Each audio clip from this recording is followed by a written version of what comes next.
이 명품 슬리퍼는 실용성과 기능성을 생각하고 신는 슬리퍼일까요? 아닙니다. 엄청난 단점이 있습니다. 제대로 관리를 해줘야 하는데요. 안녕하세요. 럭스리페어 비에티입니다. 요즘 날씨가 굉장히 더운데요. 그럴 때면 점점 더 우리가 찾게 되는 게 있죠. 바로 슬리퍼인데요. 제가 또 명품을 다루는 일을 하기 때문에 명품 슬리퍼에 대해서 이야기를 해볼까 합니다. 대표적으로 명품 슬리퍼 하면 떠오르는 상품으로 에르메스는 오란, 산토리니 오아시스, 이즈미르 시프레, 샤넬은 뮬 샌드, 디올은 디웨이 뮬, 액트 샌드.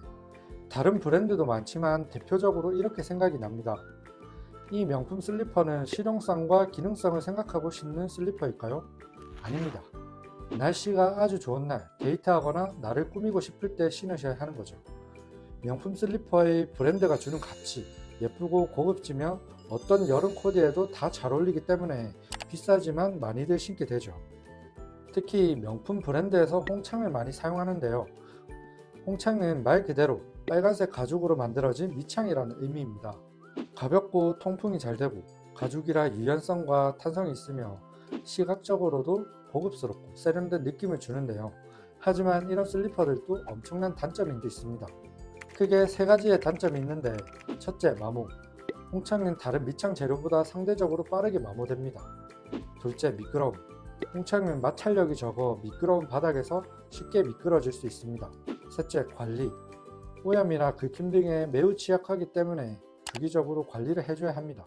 최악의 상황은 비싼 돈 주고 구매해서 신발도 버리고 크게 다칠 수 있는 문제가 생길 수도 있습니다.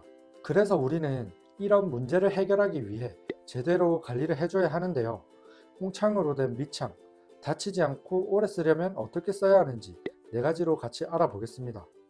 첫째, 그럼 신발을 어떻게 관리를 해줘야 하나요? 홍창도 가죽이기 때문에 닳거나 문제가 생기면 다시 되돌리기가 힘들고, 특히 신고 다니는 신발에서는 관리가 사실상 거의 불가능에 가까운데요. 하지만 딱 한 가지 보완해줄 최고의 방법이 있는데 바로 밑창 보강입니다. 밑창 보강을 한다고 해서 완벽하게 문제가 해결되는 것은 아니지만 적어도 험하게 신었을 때 1년 신을 걸 4년은 신을 수 있다는 거죠. 비싼 돈 주고 샀는데 몇 번 신지도 않고 밑바닥 로고가 지워지면 정말 속상하잖아요. 그럴 때 로고를 제외한 바닥에 닿는 부분을 확인해서 밑창 보강을 해주면 로고도 살리고, 보강한 밑창은 닳게 되면 그 부분만 다시 보강해주면 정말 오래오래 쓸 수 있습니다. 당연히 고무 소재라 미끄러운 곳에서 마찰력이 생기기 때문에 미끄러짐도 덜해서 좀 더 안전하게 사용할 수 있어요. 둘째, 셀프로도 보강이 가능한가요? 보통 셀프로 생각하시는 분들도 꽤 있으실 텐데요. 물론 셀프로도 보강이 가능하고 가능한 상품들이 시중에 많이 나와 있습니다. 하지만 셀프로 하게 되면 완벽하게 맞춰서 커팅하는 것이 아니기 때문에 단차가 존재할 수 있고, 저희가 전문적으로 수선이나 보강을 할 때 쓰는 접착제의 강도가 다르기 때문에 제대로 클리닝하지 않고 붙이게 되면 뒤틀리거나 떨어지는 문제가 생길 수 있기 때문에 이런 부분이 싫다면 꼭 마음 편히 전문가에게 맡기는 게 좋습니다.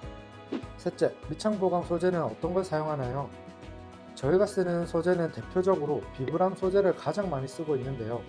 아마 비브람에 대해선 신발에 관심이 있으신 분들이라면 알고 계신 분들이 꽤나 많으실 겁니다. 비브람은 고성능 신발 밑창을 제조하는 이탈리아 회사로 특히 등산화, 작업화, 스포츠화 등 다양한 신발에 사용되는 고품질의 고무 밑창을 의미하는 키워드가 되었는데요. 탁월한 내구성과 우수한 접지력, 무엇보다 다양한 디자인의 밑창들이 있기 때문에 원하는 디자인을 선택해서 보강도 가능하며 추천에 따라 보강을 하셔도 괜찮습니다. 그만큼 장점이 많은 비브람사의 소재이기 때문에 소재에 대한 내구성은 의심하실 필요가 없을 거예요. 넷째, 밑창 보강의 금액이 어떻게 되나요? 가장 궁금해하실 질문 중 하나인데요. 가격은 2만원부터 시작하며 디자인 보강이나 신발에 복원을 해야 하는 경우엔 금액이 추가적으로 발생합니다.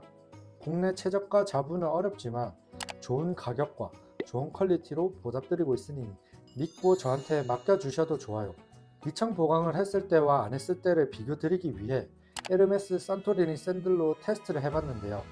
갈색은 밑창 보강을 한 상태, 분홍색은 밑창 보강을 하지 않은 상태. 보강을 하지 않은 샌들은 경사가 조금 생기니 금방 미끄러지고, 보강을 한 샌들은 훨씬 더 경사가 올라간 뒤 내려오네요. 실제로 신었을 땐 무게가 더 가해지고 지표면이 고르지 않거나 미끄러운 부분에서는 중요성을 더 크게 체감하게 되실 겁니다. 밑창 보강의 중요성, 해야 할지 말아야 할지 선택도 좋지만 시청자분들의 몸과 신발을 버리지 않기 위해서라도 해보시는 건 어떨까요? 이렇게 명품 슬리퍼의 단점과 단점을 보완해줄 밑창 보강에 대해서 알아보았는데요. 저도 처음엔 없어도 되겠지 싶었지만 빠른 속도로 갈려나가는 로고와 밑창을 볼 때면 마음이 아프더라고요. 밑창 보강은 명품 슬리퍼 구매 시 이젠 없어서는 안 되지 않을까 생각이 드네요. 영상 유익하셨다면 구독과 좋아요 한 번씩 부탁드립니다. 현재 2+1으로 밑창 보강 이벤트도 진행하고 있으니 댓글이나 채널톡으로 언제든지 문의 남겨주세요. 그럼 다음 영상에서 뵙겠습니다. 감사합니다.